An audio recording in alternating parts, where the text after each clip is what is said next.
मृग नक्षत्र 8 तारखेलाच लागलंय, पण अजून पाऊस नाही. अर्थात त्यामागे एल निनो वगैरे कारणं आहेतच, पण ती आपल्या हातात नाहीत. पण आपल्या हातात काय आहे? तर पावसाला सांगणं, की बाबा आम्हाला तुझी आठवण येतेय. कसं सांगायचं? सोपं आहे. कवितांमधून. कवी नलेश पाटील यांची कविता आहे, घन आभाळीचा तडकावा.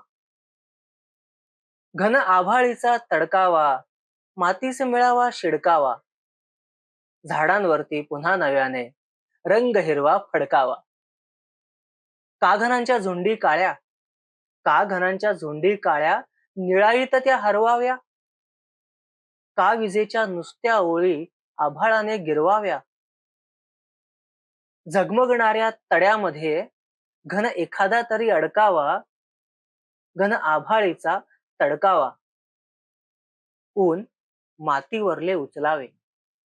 ऊन मातीवरले उचलावे, सूर्यात पुन्हा ते ढकलावे.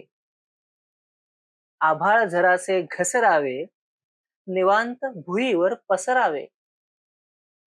मरुभूमीगत मरू लागल्या, मनावरी घन धडकावा. घन आभाळीचा तडकावा. चला, चला सोडवू गुंता गुंता. चला सोडवू गुंता गुंता, कळवळणाऱ्या भेगांचा. चढा घालूया मातीवरती झुळझुळणाऱ्या रेघांचा. ध्यास लागला कुठे कुठे हा, झरा मोकळा हुडकावा. घन आभाळीचा तडकावा. घन आभाळीचा तडकावा.